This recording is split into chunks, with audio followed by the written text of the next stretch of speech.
Hello guys, welcome back to another doubt की video of this channel. आज का हमारा जो डाउट का क्वेश्चन है वो हमारा क्वेश्चन नंबर 63 है। ठीक है, क्वेश्चन क्या कह रहा है देखते हैं पहले, फिर इस क्वेश्चन को देखेंगे कि किस तरह से हम अप्रोच करेंगे, क्योंकि सोल्यूशन तो आराम से हो जाएगा लेकिन अप्रोच करना भी तो ज़रूरी है, क्योंकि एग्ज़ाम में आपको क्वेश्चन खुद ही बनाना है। बिना कोई देरी किए let's jump into this solution of this question and the strategy of how to solve this question now.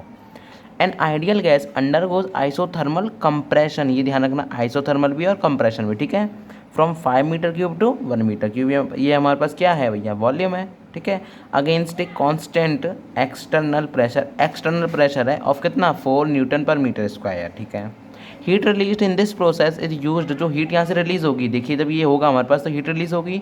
Heat release मतलब कि क्या, यहाँ पे कुछ वर्क डन होगा, वही वर्क डन हमारे पास क्या हो जाएगा, हीट में होगा, हीट की फॉर्म में आएगा, सीधी बात है। वही हमारे पास क्या हो जाएगा, जो ये हमने निकली वो हम क्या कर रहे हैं, इंक्रीज कर रहे हैं उसका टेम्परेचर, किसका, AI एल्यूमिनियम का, एल्यूमिनियम के 1 मोल का हम टेम्परेचर हीट वो राइज कर रहे हैं, और उसकी मोलर हीट कैपेसिटी हमें दे रखी है एल्यूमिनियम की 24 जूल पर मोल पर केल्विन। ठीक है, और टेम्परेचर हमसे पूछा है एल्यूमिनियम का इंक्रीजेस बाय। ठीक है, जी मेन 2019 का क्वेश्चन है, 4 ऑप्शन से ये के आपके पास, अगर आपको समझ नहीं आ रहा, ये जो के है वो यही के है, केल्विन नहीं, कोई कांस्टेंट नहीं है, कुछ और नहीं है, केल्विन है, सिर्फ हमें बताना है कि वो टेम्परेचर कितना चेंज होगा, बस ये हमें देखना है। तो चलो इस क्वेश्चन को आप देखते हैं कि किस तरह से हम ऐसे क्वेश्चंस को अप्रोच करेंगे। Let's see now how to solve this question and how to approach such types of questions. तो चलो फ्रेंड्स देखते हैं। सबसे पहले मैं जो लाइन है उसको लिख देता हूँ आइसोथर्मल, ये 2 वर्ड्स हैं बस, आइसोथर्मल कंप्रेशन। ये बहुत ही ज़्यादा क्वेश्चंस में आएंगे और आपको इसका मतलब समझ आना चाहिए, कंप्रेशन हो या एक्सपेंशन हो। ठीक है, आइसोथर्मल को मतलब भैया सेम टेम्परेचर, मतलब कि डेल्टा टी ज़ीरो, तो डेल्टा टी ज़ीरो तो इसका मतलब क्या है, डेल्टा ई वी ज़ीरो। क्यों ज़ीरो, क्योंकि ये डेल्टा ई है क्या, पहली बात में लिख देता हूँ, ये है मेरे पास इंटरनल एनर्जी, और इंटरनल एनर्जी होती है वो फंक्शन ऑफ टाइम हो, ये होता है टेम्परेचर, सॉरी इंटरनल एनर्जी पर लिख लेते हैं जब बात करते हैं। ये मेरे पास ज़ीरो क्यों हुआ, देखिए डेल्टा टी अगर मेरे पास ज़ीरो है तो ये भी मेरे पास ज़ीरो होगा। क्यों होगा, कि जो डेल्टा ई है वो डायरेक्टली प्रोपोर्शनल होता है मेरे पास डेल्टा टी के, बस आपको ये पता होना ज़रूरी है। इसका रीज़न आपको कहीं क्वेश्चन में पूछा नहीं जाएगा, अगर फिर भी आप चाहते हो तो आपको और भी बहुत सारी वीडियोस मिल जाएंगे जिसमें आपको इसका पूरा एक्सप्लेनेशन मिलेगा। इस वीडियो में हम सिर्फ क्वेश्चन को देखेंगे, क्वेश्चन को अप्रोच क्या करना है और आपको ध्यान कैसे रखना है। कंप्रेशन है मतलब कि यह वॉल्यूम कम हो रहा है, मतलब कि ठीक है, वॉल्यूम नेगेटिव आएगा, मतलब इसका मतलब क्या है, इससे अगर मैं निकालूँ तो डेल्टा वी वो नेगेटिव आएगा, बस इतना आएगा इसका लॉजिक। ठीक है, तो चलो अब देखते हैं, और वो यहाँ पे हमें दिखेगा भी। अभी देखिए मेरे पास पी एक्सटर्नल मुझे कितना दे रखा है, अगर मैं यहाँ पे बात करूँ तो मेरे पास दे रखा है पी एक्सटर्नल 4 न्यूटन पर मीटर स्क्वायर। ठीक है, ये हो गया मेरे पास, और वॉल्यूम वी इनिशियल है मेरे पास 5 मीटर क्यूब, और वी फाइनल, क्या बात है भाई, वी फाइनल है मेरे पास 1 मीटर क्यूब। दिखाई दे रहा है, यहाँ से डेल्टा वी निकालो तो V final minus V initial minus 4 metre cube, sorry metre cube होगा, तो ये नेगेटिव था, ये हमारे पास यहाँ वेरीफाई भी हो चुका है। ठीक है, अब क्या करना है, हमें निकालना है भाई, यहाँ से हीट निकालनी है, जिससे जो हीट निकलेगी तो हमें देखिए आइसोथर्मल कंप्रेशन में आपको पता होना चाहिए, यहाँ पे कोई रिवर्सेबल की बात हो नहीं रही। जब भी आपको कोई रिवर्सेबल की बात हो नहीं रही और कंप्रेशन आ रहा है आइसोथर्मल के केस पे, तो आपको सिर्फ और सिर्फ एक फॉर्मूला लगाना है, वर्क डन ऑफ रिवर्सिबल जो होता है मेरे पास, irreversible sorry, P external into delta V. ये हमारे पास क्या है, ये हमारे पास ऑल इन वन फार्मूला है। अगर आपको कोई भी कंडीशन स्पेसिफाई नहीं मिल पा रही तो आप इस फार्मूले को लगा सकते हो। अगर आपको पी एक्सटर्नल दे रखा है और चेंज इन वॉल्यूम दे रखा है, तो वर्क डन मेरे पास कितना हो गया, -4 हो गया, और इनका हो गया -4, तो कितना आ गया 16 जूल। जूल होगा ये मेरे पास, क्योंकि ये वर्क की यूनिट क्या होती है, जूल होती है, तो जूल आ चुकी है इसको, और क्या, ठीक है, ये हो गया मेरे पास। अब मुझे देखिए यहाँ से डेल्टा ई मेरे पास 0 है, देखिए अभी हमने ऊपर कंक्लूड किया था डेल्टा ई 0 है, तो यहाँ से हमें पता है भाई डेल्टा ई है क्या, इंटरनल एनर्जी, जो कि हमारे पास सम होता है जो उसकी हीट कंटेंट है और उसका जो वर्क डन हो रहा है उसके द्वारा। तो यहाँ से मैं देखूँ तो भैया Q प्लस डब्ल्यू मेरे पास 0 है, तो यहाँ से मेरे पास अगर देखूँ तो Q is equals to minus of W. लेकिन क्या कोई भी चार्ज कभी भी नेगेटिव हो सकता है, बिल्कुल हो सकता है। ये जब हो सकता है जब कोई सिस्टम से आपकी एनर्जी बाहर जा रही है, लेकिन अगर हम यहाँ पे वैल्यू की मैग्नीट्यूड की बात करें प्रैक्टिकल में तो कोई भी ऐसा नहीं होता। ये हम सिर्फ अपने देखते हैं कि भाई सिस्टम से बाहर जा रहे हैं तो हम नेगेटिव मान लेते हैं, बस ये हम क्या है, हमारे कन्वेंशन से। ठीक है, तो हमें क्या है, यही जो हीट निकली, ये कितनी हीट है मेरे पास, -16 जूल।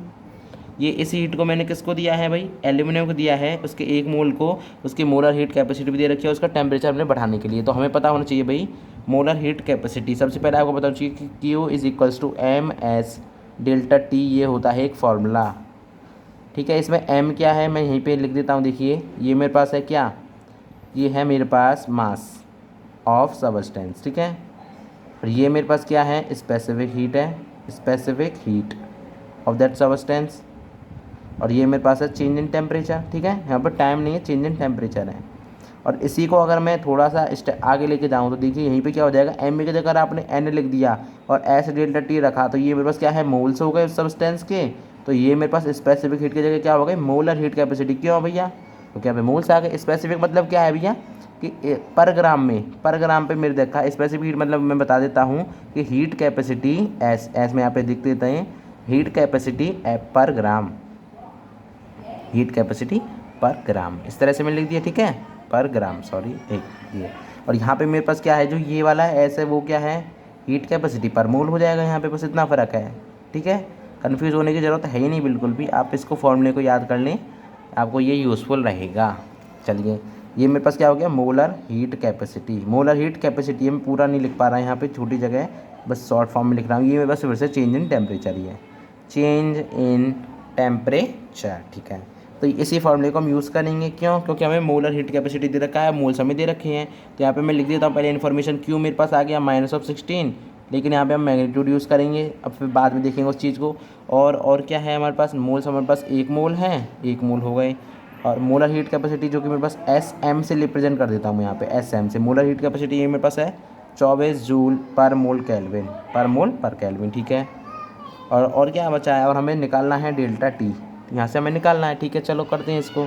तो यहाँ से मैं वैल्यू पुट करता हूँ सीधे सीधे इस फॉर्मूले में। तो यहाँ पे मेरे पास हो जाएगा -16 = 1 × 24 जूल पर मोल। मैं यूनिट भी लेके चल रहा हूँ आपके सामने ही, जिससे कोई दिक्कत ना आए। तो डेल्टा टी हो गया मेरे पास मल्टीप्लाई में, ये भी मेरे पास जूल में, तो जूल से जूल यूनिट गई, ठीक है। मोल से मेरे पास यहाँ पे मोल थे, तो इसका भी 1 मोल है, तो मोल से मोल भी गया, बचा क्या सिर्फ डेल्टा टी। तो डेल्टा टी = यहाँ से अगर मैं देखूँ तो ये हो जाएगा -16/24 केल्विन। ये तो वैसे भी पता था भाई, केल्विन में ही आना है, क्या आएगा, ये -16 है। अब देखिए हमारे पास क्या, चेंज इन टेम्परेचर नेगेटिव हो सकता है, बिल्कुल हो सकता है। तो यहाँ पे हमें बात क्या है, देखिए पहले हमने हीट निकाल ली, वर्क डन हो लिया, उसके बाद मैंने ये नेगेटिव वाले लिए। तो इसको अगर मैं सॉल्व करूँ तो ये मेरे पास आएगा 4 4 = 16, 4 6 = 24, ये हो गया 2 और ये हो गया 3, तो ये हो गया मेरे पास -2/3 के, ठीक है। यहाँ पे हमारे पास चेंज इन टेम्परेचर -2/3 आ रहा है के, ये लेकिन ऑप्शन हमारे पास सब पॉजिटिव में हैं, पहली बात। दूसरी बात, यहाँ पे अगर हम देखें, देखिए पहला हमारे पास काम हुआ था, वहाँ से हमने क्या वर्क डन किया, वर्क डन जो आया मेरे पास पॉजिटिव आया, ठीक है, आ गया। अब उसके बाद वो जो वर्क डन पॉजिटिव आया, मतलब कि किसके द्वारा हुआ है वो वर्क डन, वो वर्क डन हुआ है हमारे पास बाहर से, सराउंडिंग के द्वारा हुआ है। अब वो जो वर्क डन हुआ उससे जो एनर्जी निकली, अब वही मेरे पास क्या आ गई, यहाँ पे हीट में कन्वर्ट हो गई, और वही हीट मेरे पास यहाँ पे यूज़ आ रही है। तो यहाँ पे हमारे पास जो क्यू की वैल्यू होगी वो पॉजिटिव होगी, ना कि नेगेटिव होगी। क्यों, क्योंकि जो देखिए आप खुद कि डेल्टा ई 0 है, और जो सिस्टम है, सिस्टम में जो थी हमारे पास एनर्जी वो तो उसकी है ही है, उसने जो वर्क डन बाहर से हुआ है वही वर्क डन बाहर कर दिया है, उसने उतनी एनर्जी लगा दी जो वर्क डन हुआ है, ठीक है, उस पर, तो उस पर कोई लॉस हुआ नहीं है। तो इसलिए यहाँ पे हम पॉजिटिव वैल्यू यूज़ करेंगे, ना कि नेगेटिव। अगर कुछ समझ नहीं आ रहा तो आप सीधे सीधे क्या करना है, आपको ऑप्शंस को देखना है और अपने आंसर को देखना है। आंसर हमारा आ चुका है मैग्नीट्यूड में। अगर हम देखें, हमसे क्या पूछा उसने, बस temperature of aluminium increases by, तो इंक्रीजेज बाई में सिर्फ हमारे पास ये आएगा, सिर्फ नेगेटिव को आपको ज़्यादा ध्यान देने की ज़रूरत है नहीं, ठीक है। तो यहाँ से हमारे पास ये पॉजिटिव हो जाएगा, ठीक है। या अगर हम सिर्फ इसकी बात करते हैं तो यहाँ पे हमारे पास नेगेटिव ही होगा 16 जूल। इतना तो है, इतना तो हमें क्लियर है ना। देखिए सिस्टम से कभी भी जो एनर्जी निकलेगी, या फिर कोई भी चार्ज, या फिर कोई भी एनर्जी, या फिर कोई भी वर्क डन होगा, हीट निकलेगी, तो वो नेगेटिव ही होगी, चाहे उसमें आई हो कहीं से, चाहे कहीं क्या भी हुआ हो। तो यहाँ पे अगर मैं टेम्परेचर इंक्रीज देखूँ तो मेरे पास ये आ रहा है। अगर मैं चेंज इन टेम्परेचर देखता हूँ तो मेरे पास -2/3 के आएगा, ठीक है। तो इसका आंसर हमारे पास क्या आ जाएगा, 2/3 के। तो यही इस क्वेश्चन का हमारे पास आंसर है। आई होप ये जो आपका अभी एक्सप्लेनेशन मैंने दिया है ये आपको क्लियर हो गया होगा। फिर भी अगर नहीं होता है तो आप कमेंट में पूछ सकते हो, मैं आपको अच्छे से क्लियर कर दूंगा। That's all for this question. I hope ये क्वेश्चन आपको अच्छे से क्लियर हो गया होगा। मिलते हैं अगली वीडियो में अगले डाउट क्वेश्चन के साथ और एक अलग एनर्जी के साथ, ठीक है, और एक नए क्वेश्चन के साथ, नए टॉपिक के साथ। तब तक के लिए इसको सॉल्यूशन आप डिस्क्रिप्शन में जाके देखिए और अच्छे से समझिए, और इस वीडियो को भी आप दोबारा से देख सकते हैं। Thank you so much for watching this video. मिलते हैं अगली वीडियो में।